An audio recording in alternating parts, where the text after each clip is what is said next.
Halo adik-adik, perkenalkan nama kakak Clara Agnesia Marpaung dengan NPM 21010-149. Kakak Prodi PGSD di Universitas HKBP Nomensen Pematang Siantar. Kali ini kakak akan menjelaskan tentang 3 permainan tradisional dan cara memainkannya. 3 contoh permainan tradisional yang masih dimainkan sampai saat ini. Yang pertama adalah permainan tradisional lompat tali. Lompat tali ini biasanya menggunakan karet. Caranya dengan menyatukan satu persatu karet hingga panjang, dan setelah itu ujungnya diikat sehingga karet dapat kita gunakan untuk bermain lompat tali. Permainan ini bisa dimainkan oleh 2 orang atau lebih. Cara memainkannya adalah yang pertama, banyaknya orang yang ikut bermain akan dibagi menjadi 2 tim atau kelompok. Cara membaginya bisa dengan cara switch menggunakan jari tangan jempol, telunjuk, ataupun kelingking. Pemenangnya akan pertama sekali atau lebih duluan memilih siapa yang akan menjadi satu timnya. Setelah itu diikuti dengan yang kalah. Begitu seterusnya sampai semua orang mendapatkan tim. Dan tim yang menang akan bermain lebih dulu. Langkah yang kedua, tim yang sudah kalah tadi, mereka yang akan memegang ujung tali dari karet tersebut. Selanjutnya, tim yang menang akan melompati tali yang dipegang oleh tim yang kalah secara bergantian atau bergilir. Selanjutnya, tim yang sedang bermain akan melompati tali dari pinggang, dada, telinga atau kuping, kepala, dan sejengkal, yaitu 1 jengkal tangan dari atas kepala, lutut yang dimainkan secara merdeka atau engklek, dan memutari lutut sampai 7 kali dengan mata tertutup. Jika semua anggota yang sedang bermain menyelesaikan semua tahapan, maka mereka dinyatakan sebagai pemenang. Tetapi jika tidak, maka mereka akan digantikan bermain dengan tim yang kalah atau penjaga tadi. Begitu seterusnya. Yang kedua, permainan tradisional ular naga panjang. Permainan tradisional ular naga panjang ini hanya memerlukan 2 orang yang menjadi penjaga. 2 orang ini akan menyatukan tangannya, akan membentuk seperti jembatan. Cara memainkannya, yang pertama sekali adalah menentukan 2 orang yang menjadi penjaga. Untuk menentukan 2 orang menjadi penjaga, agar lebih adil, kita melakukannya dengan cara hompimpa. Hompimpa dilakukan dengan cara membolak-balikkan telapak tangan. Telapak tangan bagian dalam dinamakan susu, dan telapak tangan bagian luar dinamakan kopi. Telapak tangan bagian mana yang lebih banyak, berarti dia menang. Begitu juga sebaliknya. Jika hompimpa sisa 1 orang, maka dinyatakan dia adalah kalah. Tetapi, jika hompimpa berbanding 3:4, maka 3 orang akan melakukan hompimpa hingga sisa 1 orang yang menjadi kalah.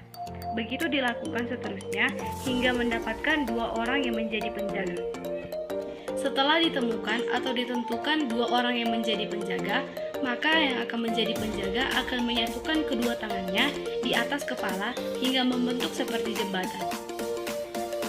Selanjutnya, sisa orang yang bermain atau selain penjaga akan berbaris dengan tangannya di pundak teman depannya.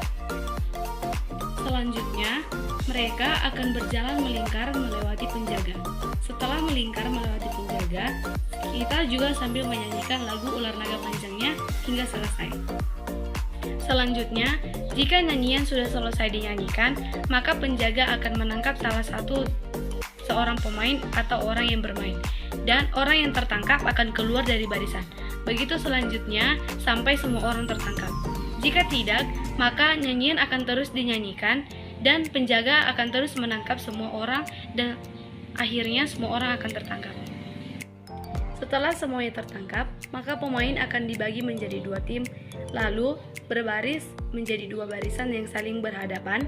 Yang di depan akan dinamakan sebagai kepalanya dan yang di belakang akan menjadi ekornya. Selanjutnya, kedua tim akan saling mengejar orang yang di belakang atau ekornya.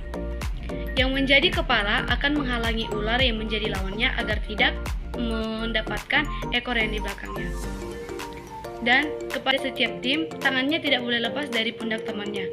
Jika tangannya lepas dari pundak temannya dan ekor yang di belakang akan tertangkap, maka tim tersebut dinyatakan kalah. Yang ketiga adalah permainan tradisional congklak. Permainan tradisional ini menggunakan biji congklak yang terbuat dari cangkang karang, tapi ada juga yang menggunakan batu. Permainan ini juga menggunakan papan congklak yang berisi 16 lubang, 14 lubang kecil yang harus diisi, dan 2 lubang lagi milik masing-masing pemain atau yang menjadi tempat biji yang sudah didapat. Satu barisnya terdiri dari 7 lubang. Permainan congklak ini hanya bisa dimainkan oleh 2 orang saja. Cara memainkannya, pertama sekali kita mengisi setiap lubang di papan congklak dengan menggunakan biji atau batu kecil. Setiap lubangnya berisi 7 biji, sehingga memerlukan 98 biji.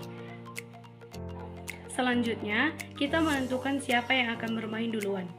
Kita dapat menentukannya dengan cara sweep menggunakan jari tangan jempol, telunjuk, dan kelingking. Jika sudah ditemukan, maka pemain akan mengambil biji dari salah satu lubang dari barisannya sendiri. Lalu biji tersebut akan diisi satu persatu ke setiap lubang dari kiri atau kanan. Itu dilakukan hingga biji habis, dan setelah itu ambil lagi semua biji dari tempat terakhir biji diletakkan. Jika biji terakhir diletakkan di lubang yang masih ada bijinya, maka ia akan terus bermain. Tetapi, jika biji terakhir diletakkan di lubang yang tidak ada lagi bijinya atau kosong, maka ia akan berhenti bermain, lalu digantikan dengan teman yang selanjutnya. Begitu seterusnya, hingga siapa yang mendapat biji yang paling banyak, maka dia akan menjadi pemenangnya. Tetapi, siapa yang mendapatkan biji yang lebih sedikit, maka dia akan mendapat hukuman.